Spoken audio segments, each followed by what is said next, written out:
real story behind Sam Altman's firing from OpenAI. Secrets, misdirection, and broken trust. The inside story of how the CEO of the hottest tech company was ousted and, just as quickly, resurrected. 2. Gift unlocked article. Listen, 14 minutes. Over dinner in LA's Arts District in November 2023, billionaire Peter Thiel had a warning for OpenAI chief Sam Altman. Illustration, Gen FINDT, by Keach Hagee. Follow, March 28, 2025, 5 p.m. ET. On a balmy mid-November evening in 2023, billionaire venture capitalist Peter Thiel threw a birthday party for his husband at YSS, an avant-garde Japanese restaurant located in a century-old converted bank building in Los Angeles' Arts District. Seated next to him was his friend Sam Altman. Thiel had backed Altman's first venture fund more than a decade before, and remained a mentor to the younger investor when Altman became the face of the artificial intelligence revolution as the chief executive of OpenAI. OpenAI's instantly viral launch of ChatGPT in November 2022 had propelled tech stocks to one of their best years in decades. Yet Thiel was worried. Years before he met Altman, Thiel had taken another AI-obsessed prodigy named Eliezer Yudkowsky under his wing, funding his institute, which pushed to make sure that an AI smarter than humans would be friendly to its maker. That March, Yudkowsky had argued in Time magazine that unless the current wave of AI research was halted, literally everyone on Earth will die. You don't understand how Eliezer has programmed half the people in your company to believe in that stuff. Thiel warned Altman, you need to take this more seriously. Altman picked at his vegetarian dish and tried not to roll his eyes. This was not the first dinner where Thiel had warned him that the company had been taken over by VAs, by which he meant people who subscribed to effective altruism.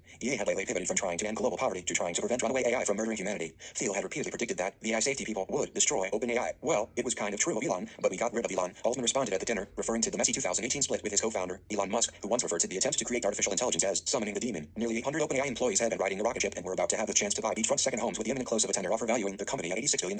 There was no need to panic. Thiel, pictured in April 2022 at a Bitcoin conference, was a mentor to Altman. Photo, AGENCE, France-Pressy/Getty image. Altman, at 38 years old, was wrapping up the best year of a charmed career, year in which he became a household name, met with presidents and prime ministers around the world, and, most important within the value system of Silicon Valley, delivered a new technology that seemed like it was very possibly going to change everything. But as the two investing partners celebrated beneath the exposed rafters of LA's hottest new restaurant, 4 members of OpenAI's 6-person board, including 2 with direct ties to the EA community, were holding secret video meetings, and they were deciding whether they should fire Sam Altman, though not because of EA. This account is based on interviews with dozens of people who lived through one of the wildest business stories of all time, the sudden firing of the CEO of the hottest tech company on the planet, and his reinstatement days later. At the center was a mercurial leader who kept everyone around him inspired by his technological vision, but also at times confused and unsettled by his web of secrets and misdirections. From the start, OpenAI was set up to be a different kind of tech company, one governed by a non-profit board with a duty not to shareholders but to humanity. Altman had shocked lawmakers earlier in the year when he told them under oath that he owned no equity in the company he co-founded. He agreed to the unprecedented arrangement to be on the board, which required a majority of directors to have no financial ties to the company. In June 2023, he told Bloomberg TV, "The board can fire me. That's important." Behind the scenes, the board was finding, to its growing frustration, that Altman really called the shots. Advertisement. For the past year, the board had been deadlocked over which AI safety expert to add to its ranks.